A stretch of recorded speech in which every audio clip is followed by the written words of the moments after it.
اللي قدامنا دي يا سادة دايرة صوت أو مكبر صوت، دايرة بازوكا زي ما بنسميها. المشكلة اللي فيها عطل خبيث شوية. المفروض إن أنا دلوقتي هشغلها، تمام؟ أنا عايز أجربها عادي جدا، تمام؟ المفروض أجرب كده.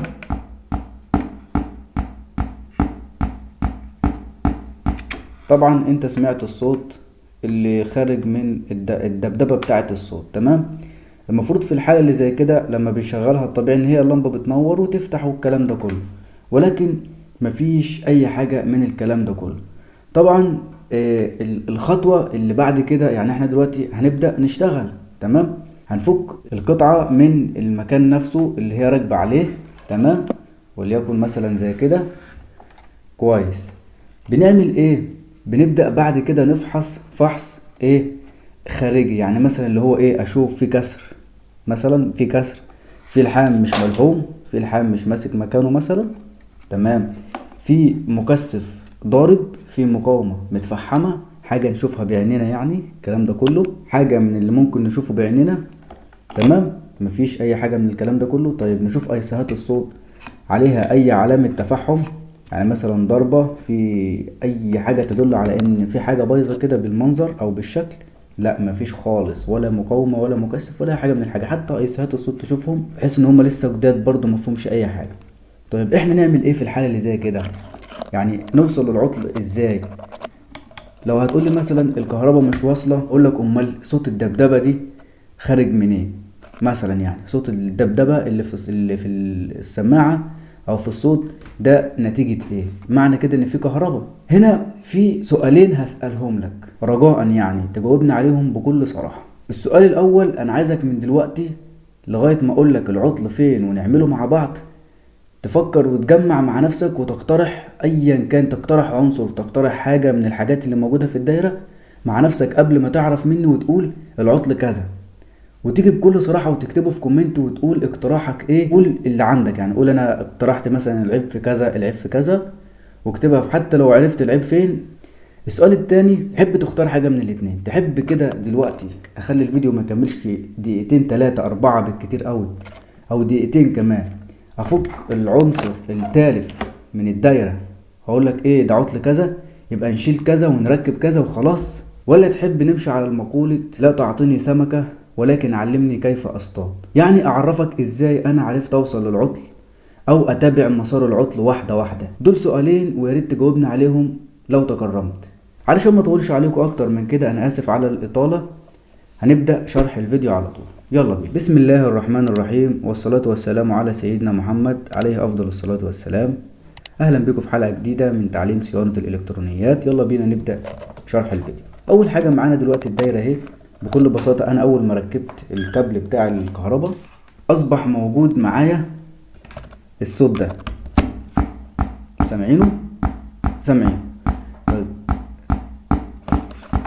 انا هفصل الايه، السماعة نفسها، عشان مع احترامي ليك عامله لي ازعاج شوية، ولكن يكفي بس ان انا كده حاسس بالعطل من خلال الصوت اللي طالع من السكسكة دي، اللي هو ده، تمام؟ دلوقتي كده بكل بساطة هنشغل الافو على وضع الايه، الكهرباء تيار مستمر دي سي، ومعانا الموجب ومعانا السالب بتوع الافو. والمفروض هشوف ايه حالة الكهرباء وهي على السوكت، يعني ايه وضعها، ايه النظام بتاعها. نخلي الموجب مع الموجب والسالب مع السالب بالشكل ده اهو. مرة تانية. كويس اهو. كده اصبح في مشكلة، يعني انت شايف، انت متخيل ال 12 فولت موجودة 1 فولت، معنى كده ان في شورت، في حاجة، في مشكلة فين في الدايرة. طيب المشكلة اللي زي كده لو تابعنا المسار كويس، طبعا دخول الكهرباء المفروض دي بتبقى عليها 12 فولت، بتتنقل من هنا لهنا 12 فولت زي ما هي المفروض، وتمشي معانا فين على هنا. ومن هنا الداير، يعني مثلا في خط واخد الكهرباء من هنا لهنا، خط ايه يعني كوبري مثلا، يعني زي ما بنسميها كوبري. لو ركزت تحت الديود ده هتلاقي فيه كوبري اهو، واخد الكهرباء بشكل مباشر، شكل مباشر اهو. المفروض هنا 12 فولت، ومن هنا تبدأ العملية او البداية لتشغيل الكهرباء. المفروض كده بتمشي معانا الكهرباء كده، وهكذا على ايسهات الصوت وعلى العناصر وكمان على الدايرة بتاعة التحكم، لوحة التحكم اللي هي دي. كويس جدا، تمام. انا بحط صباعي على الايسيهات بعد التشغيل، برضو مفيش سخونة على الايسيهات. في الحالات اللي زي كده بيكون في حاجة اسمها في راجع، في حاجة عاملة قفلة. اللوحة نفسها بتاعة التحكم احيانا بيكون فيها مشكلة شبيهة بالموضوع ده، وتكون هي اللي عاملة قفلة. معنى كده ان انا شاكك فيها، يبقى نفكها. تمام، ونشوف. هنطلع اللوحة بالشكل ده كده بالراحة. تمام، خليك سامع صوت التكتكة موجود مازال لحد دلوقتي. طب لما نفصل اللوحة كده، تمام، برضو ما زالت المشكلة زي ما هي، وصوت التكتكة موجود ومفيش اي جديد. والدليل على كده هنقيس مع بعض الفولت ونشوف مع بعض المشكلة هتودينا لغاية فين. ارضي، كهرباء، وعينك على الافو، والواحد فولت زي ما هو، مفيش اي زيادة خالص، مفيش اي جديد. معنى كده ان الكهرباء اصلا مش واصلة للوحة دي، او اللوحة ملهاش اي علاقة براجع التيار على المشكلة اللي زي كده. طيب حلو قوي كده وتمام ومية مية. تعالى بقى كده نجيبها من البداية ونشوف ونتابع المسار واحدة واحدة، ونعمل حاجة كده ايه جميلة شوية. شفت الخط ده اللي جاب الكهرباء من السيليكون ده او الموحد ده يعني، ونازل بيها كده.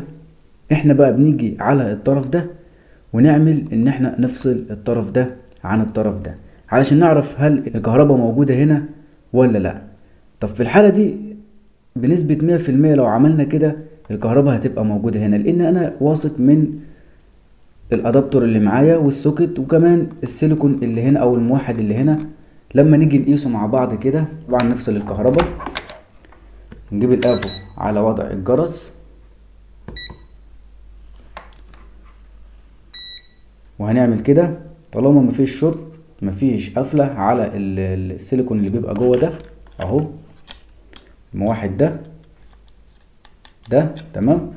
معنى كده ان هنا الدنيا ماشية تمام وزي الفل. التيار هياخد من طريقه كده وهيعدي هنا وهينزل كده وهيمشي كده. وطبعا دي مش مقاومة علشان نشك فيها، ده كده كده مجرد كوبري معدي من هنا لهنا مباشر زي الفيوز يعني كده، وجاي لغاية هنا. اصبح معاك لغاية هنا والدنيا تمام وزي الفل.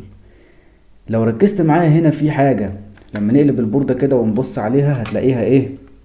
برضو كوبري، برضو كوبري. تمام، واخد الكهرباء من الطرف ده موصلها للطرف ده ورايح بيها على مين؟ على المقاومة، والمقاومة دي موصلة الكهرباء على اللوحة اللي احنا شلناها وكنا شاكين فيها من شوية. كويس جدا، اصبح لغاية هنا وملناش علاقة بيهم نهائي. طيب المشكلة وقفت معانا لغاية فين هنا كده تاني؟ ما انا ماشي مع المسار، ما انا كده كده المسار ده هو الطريق بتاعي، هو اللي بيوصلني. طالما جه لغاية هنا ده مكثف، المكثف ملوش دعوة. تمام، مشي هنا في كده ايه، في كده حاجة، الحاجة دي موصلة لهنا اللي هو يعني الكوبري، موصل كهرباء هنا. طب وهنا بس ولا مكان تاني؟ رايح على طرفين، طرف منهم رايح على اي سي الصوت اللي هو ده، وطرف تاني رايح على المقاومة دي. وزي ما احنا قلنا المقاومة دي احنا كده شلناها من دايرة الشكل، ان احنا كده كده رفعنا الدايرة كلها. تمام، نرجع هنا يبقى كده في طرف رايح على اي سي الصوت ده. ولما نرجع لمكاننا التاني ده ونرجع ونمشي كده هنلاقي نفسنا رحنا على اي سي الصوت ده. يبقى كده اول طرف من اي سي ده واول طرف من اي سي ده واخدين كهرباء، وهما الاتنين الطريق اللي قدامنا، مفيش كلام تاني غيرهم. يعني انا كده وقفت لحد هنا وستوب. هتقول لي يا عم دي الايسات لسه سليمه، هقول لك معلش، برضو انا بمشي ورا دماغي، ورا الافو، ورا الخبره اللي انا اتعلمتها. هرفع الاتنين اي سي دول مع بعض دلوقتي، وهنجرب الدايره من غيرهم ونشوف هل الفولت هيرجع مكانه تاني ولا ايه السبب. اتاكد ان انت فاصل الكهرباء، وخصوصا لو انت مشغل على 220.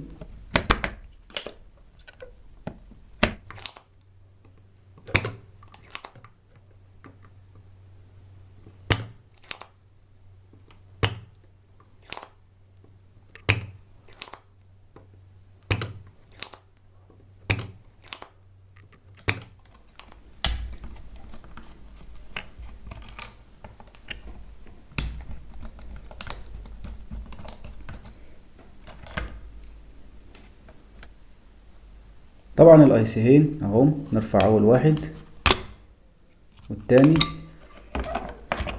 طب نراجع شكل الاي سي اهو، وطبعا في نقطة مهمة تانية هقولك عليها دلوقتي، بس خلينا نكمل. طب خلاص احنا عرفنا ان ايه ان دلوقتي الايسين اللي احنا شلناهم دلوقتي كده شاكين فيهم. خلاص احنا مش هنركب ايسات، وهنجرب الدايرة على كده، وهنركب دي طبعا احنا قلنا ان هي ما فيهاش حاجة، نركبها مكانها تاني.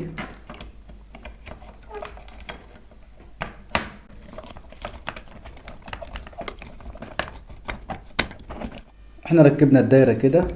ده طبعا الكابل ده بتاع الراديو، ماشي، ما يشغلكش يعني. نجرب مع بعض ونشوف. بسم الله. شايف يا صديقي اللمبة نورت تمام. لما نيجي نقيس الفولت طبعا مفيش اي صوت ولا اي حاجة، لسبب كبير جدا ان الايسات مش موجودة في الدايرة اساسا. نعمل كده ونقيس التيار اللي كان اساسا 1 فولت. يا سلام، 12 فولت. يعني المشكلة كانت فين؟ كانت في الايسات بتاعة الصوت. طيب ماشي، هنركب ايسات جديدة.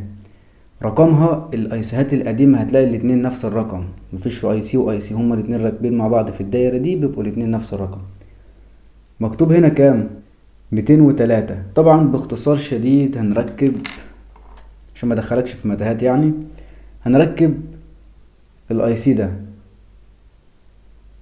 2003 تي دي اي 2003 اي. كويس. هنركب الاتنين دول مع بعض ونشوف الدنيا فيها ايه. نفصل برضو الكهرباء تاني.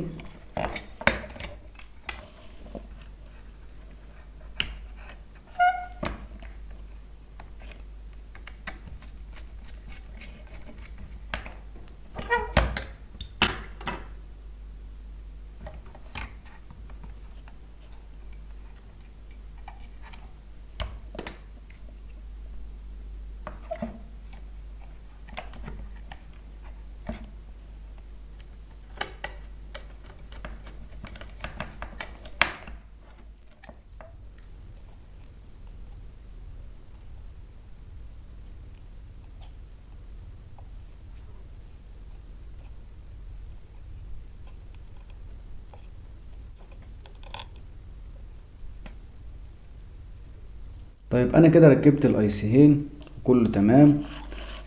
امنت ان انا اكون رابط المسمارين، وده طبعا شيء مهم جدا علشان التبريد بتاعهم.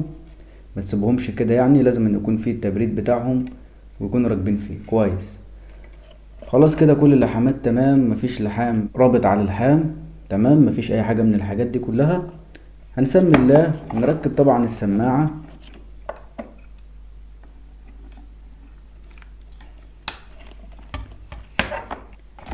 ونقول بسم الله ونجرب. Bluetooth device is ready to pair. طبعا انا مش هينفع اعلي الصوت علشان انا دلوقتي الساعة 4 الفجر. المهم ان الصوت اشتغل تمام زي ما حضراتكم سمعتوا كده، ولمبة البيان منورة بتنور وتطفى اهي. والمشكلة اللي كانت معانا اتحلت، والسبب كان في ايسهات الصوت، مع ان ايسهات الصوت معلهاش اي علامة تدل على انها تالفة.